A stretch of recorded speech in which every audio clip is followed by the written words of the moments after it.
What happens when a ruthless billionaire, Alpha's most guarded secret, is threatened in a crowded ballroom? You get absolute carnage. Camera phones captured Nathaniel Croft losing his mind when a rival dared to lay hands on his pregnant Omega, and the leaked footage is genuinely terrifying. Power in New York's elite financial district isn't just about money. It's about biology pedigree and dominance. Nathaniel Croft, the CEO of Croft Industries, was the apex predator of Wall Street. Standing at 6'4" with an icy demeanor that could freeze a boardroom just by walking through the doors, Nathaniel was a prime alpha. He was feared, respected, and entirely unapproachable. The media painted him as a machine, a man who cared only for profit margins and hostile takeovers. But behind the reinforced steel doors of his penthouse, Nathaniel harbored a vulnerability. He would burn the city down to protect his mate, Arthur Pendleton. Arthur was everything Nathaniel was not.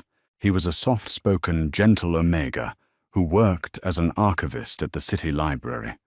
They had met by pure chance during a torrential downpour when Nathaniel's driver nearly clipped Arthur on a slick crosswalk.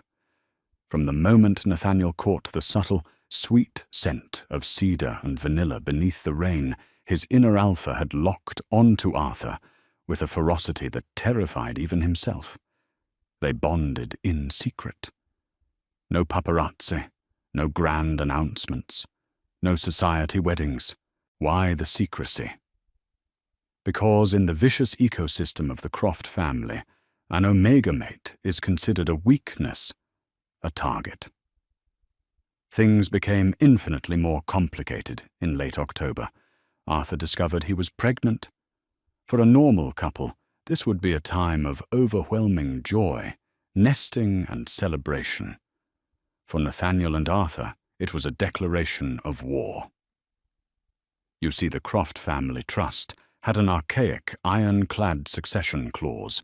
Nathaniel's uncle Jonathan Croft held 49% of the company's voting shares, waiting patiently for Nathaniel to slip up so he could stage a coup. However, the moment Nathaniel produced a legitimate heir, Jonathan's shares would dilute, transferring absolute untouchable power to Nathaniel. If Jonathan found out Arthur was carrying the next Croft heir before the legal paperwork was sealed at the end of the fiscal year, he would stop at nothing to induce a stress-related tragedy. "We hide it," Nathaniel had growled the night Arthur showed him the positive test, pulling the smaller man into his chest, burying his face in the Omega's scent gland. "Just for 3 more months. Then I'll rip my uncle's empire apart, and I will buy you the sun." Arthur agreed. He began wearing heavy medical-grade scent blockers. These weren't the cheap drugstore sprays. They were prescribed by a highly discreet private physician, Dr. Margaret Higgins. The blockers suppressed the rich, milky scent of a pregnant Omega, replacing it with a flat, synthetic neutrality. It was miserable for Arthur. The blockers irritated his skin, and masking his scent made Nathaniel's alpha instincts constantly hum with anxious agitation. Nathaniel hated not being able to smell his mate, hated not being able to scent the growing life inside him, but it was the only way to keep them safe. For 2 months, the facade held. Arthur avoided high-profile events, claiming anxiety over the flashing cameras. He wore loose, tailored cashmere sweaters that perfectly hid the subtle, beautiful rounding of his lower belly. They were so close to the finish line. The legal documents securing the heir's inheritance and Nathaniel's absolute control were scheduled to be signed on December 1st. But then came the annual Metropolitan Business Alliance Gala in mid-November. It was the one event of the year where absence was not an option. It was a mandatory showing of strength. If Nathaniel showed up without his rumored partner, Jonathan's faction would smell blood in the water and start rumors of instability. Arthur had to go.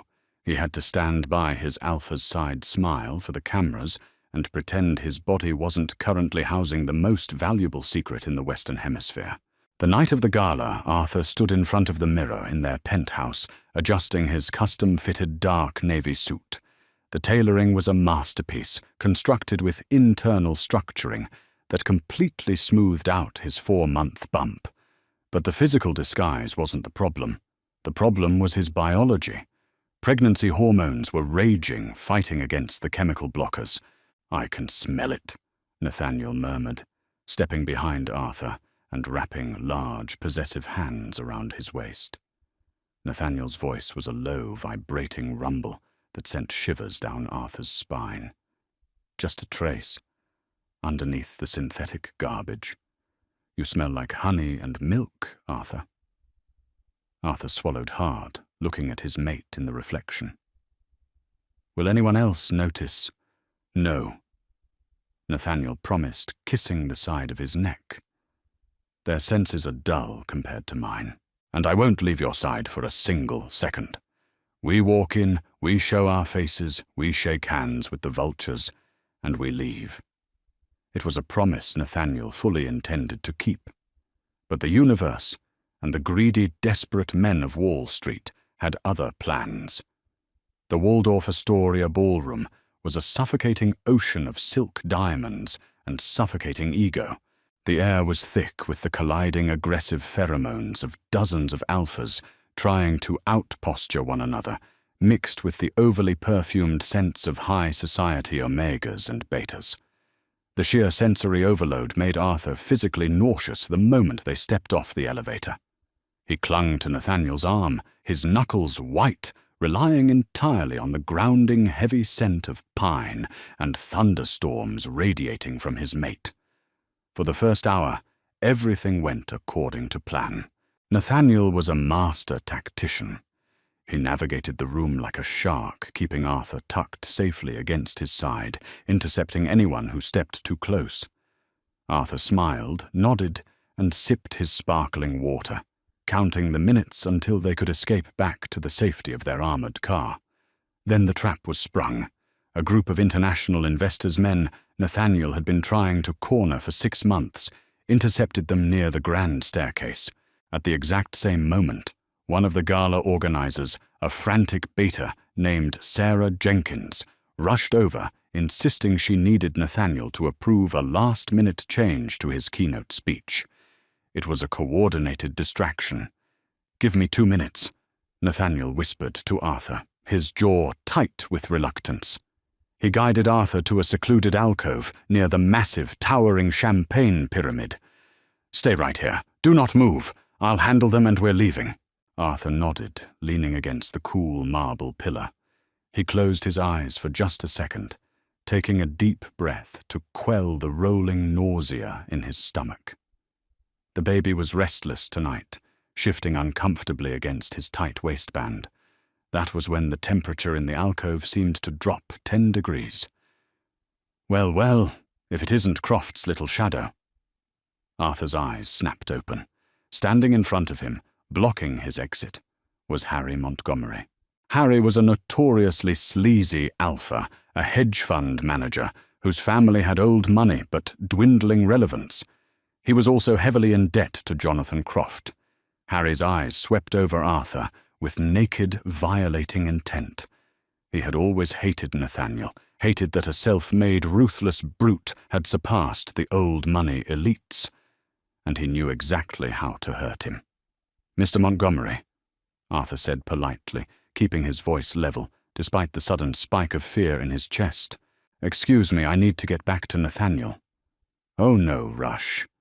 "Arthur," Harry purred, stepping closer. He was deliberately leaking sour, oppressive alpha pheromones designed to intimidate and submit an omega. "Nathaniel looks pretty tied up. It's a shame he leaves something so delicate all by itself." Arthur stepped back, his spine hitting the marble pillar. The stress was instant and severe. His heart hammered against his ribs. The intense fear triggered a biological failsafe. In the face of an alpha threat, an omega's body will instinctively flood with distress pheromones to call for their mate. The sudden violent surge of hormones completely overpowered the medical blockers Arthur had applied. In a split second, the synthetic barrier shattered. The sweet, rich, undeniably fertile scent of a pregnant omega burst into the air around them. Harry's eyes widened in shock, his nostrils flaring. He took a sharp breath, and a sick, twisted grin spread across his face. He connected the dots instantly. The loose clothing, the sudden absence from society, the desperate secrecy. "You little whore," Harry breathed, his voice dropping to a toxic whisper. "He knocked you up. That's why Jonathan is so desperate to ruin him tonight." Before Arthur could scream, before he could even raise his hands to defend himself, Harry lunged. He didn't just grab Arthur's arm.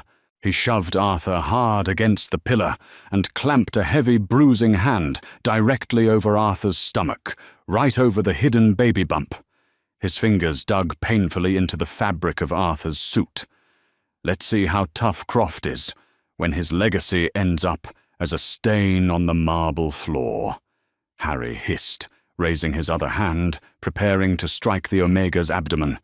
Arthur screamed a pure, visceral cry of utter terror that tore through the ambient noise of the ballroom. Across the room, 60 feet away, Nathaniel was mid-sentence with a Japanese investor. When Arthur's scream hit his ears, accompanied by the sudden overwhelming scent of his mate's agonizing distress, the billionaire CEO ceased to be human. The civilized veneer, the expensive suit, the Wall Street manners-it-all incinerated in a microsecond. What the surrounding guests witnessed next was pure, unadulterated primal violence. Nathaniel let out a roar that literally silenced the entire ballroom. It wasn't a shout. It was a guttural, bone-shaking alpha command that made 3 waiters drop their trays and sent several betas falling to their knees in sheer biological terror. He didn't run. He launched himself. He tore through the crowd like a runaway freight train, shoving a prominent tech billionaire so hard the man flew backward over a catering table. Harry had just enough time to look up his hand, still clamped painfully on Arthur's stomach, before death arrived. Nathaniel hit Harry with the force of a concrete wall. The impact lifted the rival alpha completely off his feet. They crashed backward into the massive 10-tier champagne pyramid. Thousands of crystal glasses shattered in an explosive wave of glass and expensive liquor raining down on them like shrapnel. But Nathaniel didn't even flinch. He was completely feral. His eyes, normally a calculated icy blue, were blown wide, his pupils dilated to pitch black. He straddled Harry amid the broken glass, grabbed the man by the lapels of his tuxedo, and began raining down blows with a terrifying mechanical brutality. The sound of flesh and bone meeting Nathaniel's massive fists echoed through the dead, silent ballroom. "You touched him!" Nathaniel roared, his voice a demonic, jagged thing. Blood splattered across Nathaniel's crisp white shirt. "You touched my mate. You touched my child." The secret was out. The entire elite of New York City now knew. But at that moment, Nathaniel didn't care about shares, trusts, or corporate empires. He cared about the blood on his knuckles and destroying the threat to his family. Security guards rushed forward, pulling out their batons, but they froze. The sheer density of Nathaniel's enraged pheromones was creating a physical wall of pressure in the room. "Don't!" Arthur sobbed, sliding down the pillar to his knees, clutching his stomach. Nathaniel pleased the baby. Those words, the trembling voice of his Omega, were the only things that pierced the red mist in Nathaniel's brain. He stopped, his fist raised in the air, dripping with Harry's blood. The rival alpha was unconscious, his face an unrecognizable ruin. Nathaniel stood up slowly, his chest heaving, his dark eyes sweeping over the terrified crowd. If anyone moved, if anyone breathed too loudly, he looked ready to snap their necks. He turned his back on the carnage, dropping to his knees in the broken glass in front of Arthur. The terrifying beast instantly vanished, replaced by a frantic, desperate mate. "Arthur!" Nathaniel choked out his bloodied hands, hovering over Arthur's body, afraid to touch him. "Are you hurt? Did he hurt the baby?" But before Arthur could answer, a dark shadow fell over them. Jonathan Croft stepped out from the crowd, a cold, victorious smirk on his aging face, flanked by 3 massive private security contractors. "Well," Jonathan said smoothly, stepping on a piece of shattered crystal. "It seems my nephew has finally lost his mind. Call the police. Have the CEO arrested for attempted murder." The flashing red and blue lights of the precinct cruisers began illuminating the frosted windows of the Waldorf Astoria.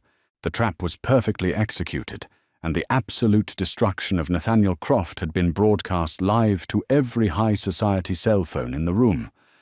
But as Jonathan's guards stepped forward to pull Nathaniel away from his pregnant mate, they drastically underestimated just how far a cornered feral alpha would go to protect his bloodline. Blood dripped from Nathaniel's knuckles, pooling on the shattered crystal scattered across the Waldorf Astoria's marble floor. The flashing police sirens outside cast an eerie rhythmic glow through the grand windows, painting the terrified faces of New York's elite in alternating shades of crimson and blue. Jonathan Croft stood tall, his lips curled into a predatory sneer. He had waited a decade for this exact moment, the total unrecoverable destruction of his nephew. Flanked by 3 massive armed private security contractors, Jonathan looked down at the bleeding Harry Montgomery, and then at Arthur, who was still clutching his swollen abdomen in pure agony.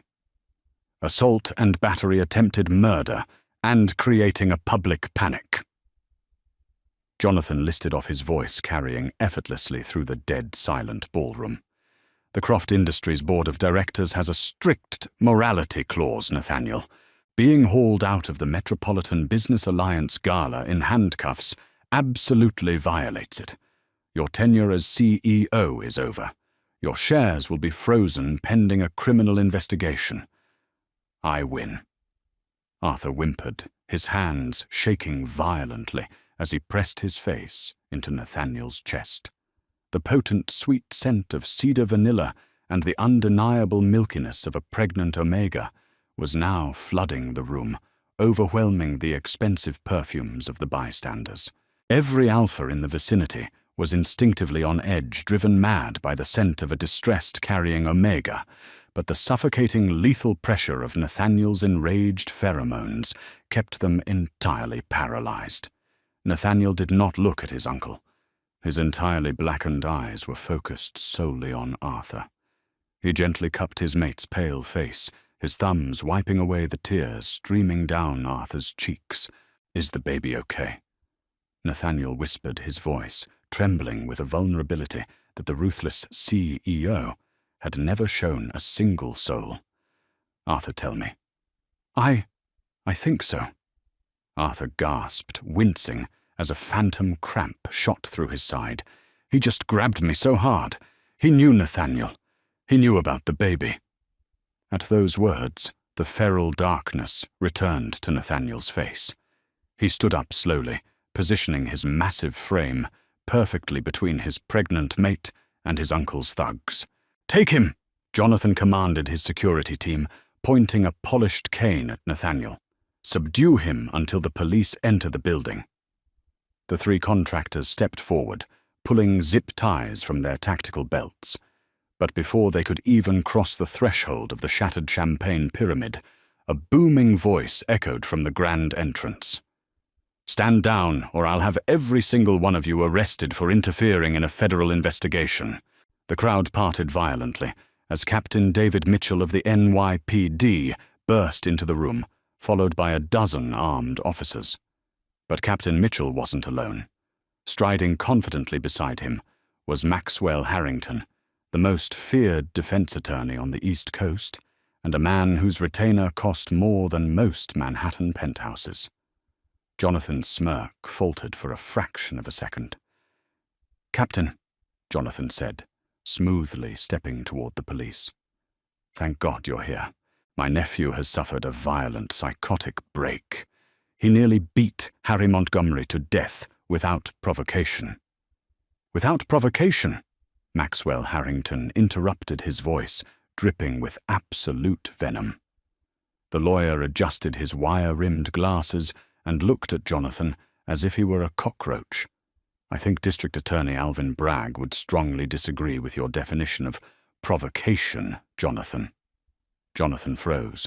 The mention of the real-life, famously ruthless Manhattan District Attorney sent a ripple of genuine panic through the surrounding crowd. Maxwell pulled a sleek tablet from his briefcase and held it up. We live in the 21st century, Jonathan. Did you really think Nathaniel would bring his most guarded treasure to a public event without taking precautions?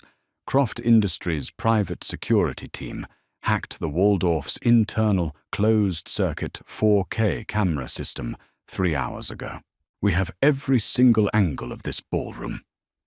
Nathaniel remained perfectly still, his body acting as a human shield for Arthur, but a dark, terrifying smile finally cracked his bloody face.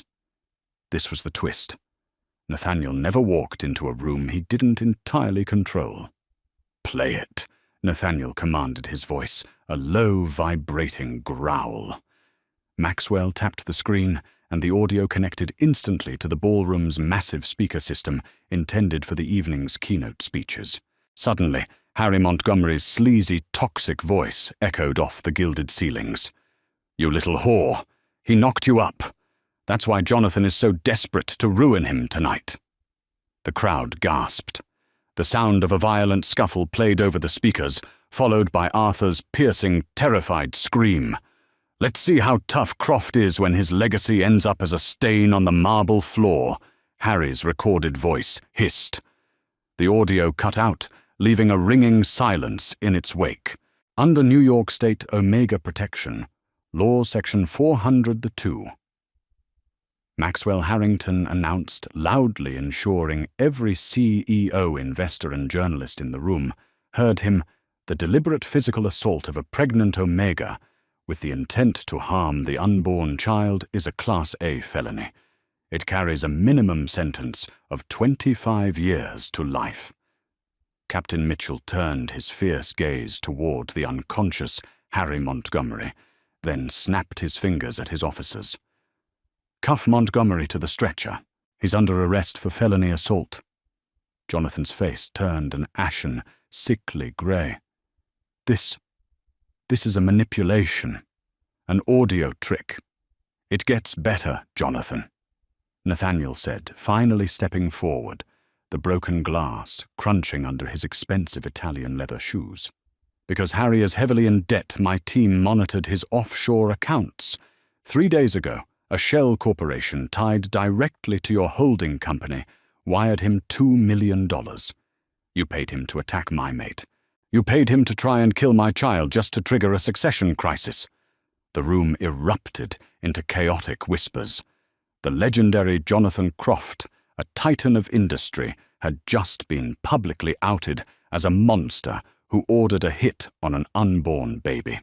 "Arrest him," Captain Mitchell ordered, pointing at Jonathan.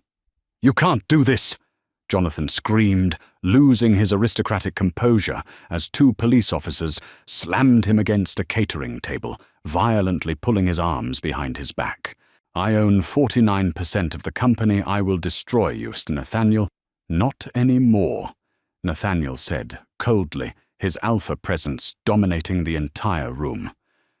"Because the moment Arthur gives birth, my inheritance clause activates, and your shares dilute to less than 5%.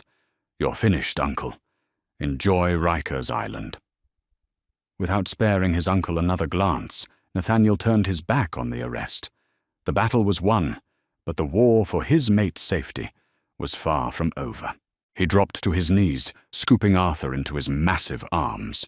Arthur buried his face in Nathaniel's neck, sobbing quietly from the overwhelming adrenaline crash. "Clear a path," Nathaniel roared at the gawking crowd. "Move!" The sea of billionaires and socialites parted instantly. Nathaniel carried his pregnant Omega out of the ballroom, leaving a trail of shattered glass, ruined reputations, and total victory in his wake. The sterile bright lights of the private maternity ward at New York Presbyterian Hospital were a stark contrast to the dark, opulent chaos of the Waldorf Astoria. The entire floor had been locked down. Croft Industries' private security detail stood at every entrance, their hands resting cautiously on their holstered weapons. No press, no unauthorized personnel, no exceptions. Inside the VIP suite, the atmosphere was suffocatingly tense. Arthur lay on the hospital bed, dressed in a soft cotton gown. His face was devoid of color. His eyes closed tight as he gripped Nathaniel's hand with enough force to snap bones. Nathaniel sat beside the bed, still wearing his blood-stained dress shirt, his knuckles bruised and purple. He looked like a shattered man. The ferocious, terrifying alpha who had nearly dismantled a man with his bare hands was completely gone. In his place was a terrified partner, tears silently streaming down his face as he pressed kisses to the back of Arthur's trembling hand. "Please," Nathaniel kept whispering a mantra of desperate prayer. "Please be okay. Please." Dr. Margaret Higgins, an elite specialist in high-risk Omega pregnancies, stood at the side of the bed, her face a mask of supreme professional focus. She applied a generous amount of warm gel to Arthur's swollen lower abdomen. "The bruising is severe, Arthur." "Doctor," Higgins said softly, examining the dark, angry purple marks shaped exactly like Harry Montgomery's fingers. "He used a terrifying amount of force. It's a miracle your body didn't immediately go into shock-induced labor." "I felt a cramp," Arthur whimpered, opening his eyes to look at Nathaniel. "Nathaniel, I'm so scared. If I lose the baby—" "You won't," Nathaniel swore, his voice breaking. He leaned down, pressing his forehead against Arthur's. "I won't let anything happen to you. I'm right here." Dr. Higgins pressed the ultrasound wand against Arthur's stomach. The machine hummed to life, projecting a static-filled image onto the large monitor mounted on the wall. For 10 agonizing seconds, the room was entirely silent, save for the ragged breathing of the two men. Nathaniel felt his heart entirely stop in his chest. This was his entire world. The corporation, the billions of dollars, the legacy it meant absolutely nothing without the gentle archivist who smelled like cedar and the life they had created together. Then a sound cut through the silence. Thump, thump, thump, thump, thump, thump. It was fast, strong, and incredibly loud. Arthur let out a gasping sob, a massive dam of emotional terror finally breaking. The tears flowed freely down his face as he stared at the little flickering shape on the monitor. Nathaniel collapsed forward, burying his face in Arthur's chest, his broad shoulders shaking violently as he wept. He didn't care about his image. He didn't care about absolute control. Hearing that tiny, resilient heartbeat was the greatest victory of his entire life. "The heart rate is elevated, due to your adrenaline," Dr. Higgins explained, a warm, reassuring smile finally breaking across her face. "But the amniotic sac is intact. There is no internal bleeding. The baby is safe. You both experienced a massive trauma, but your little Alpha is a fighter." "Alpha?" Nathaniel lifted his head, his tear-streaked face, looking at the doctor in shock. "Yes, Mr. Croft." Dr. Higgins chuckled, tapping the screen. "I couldn't get a clear look during your last discreet appointment, but there is no mistaking it now. You're having a baby boy. A little Alpha."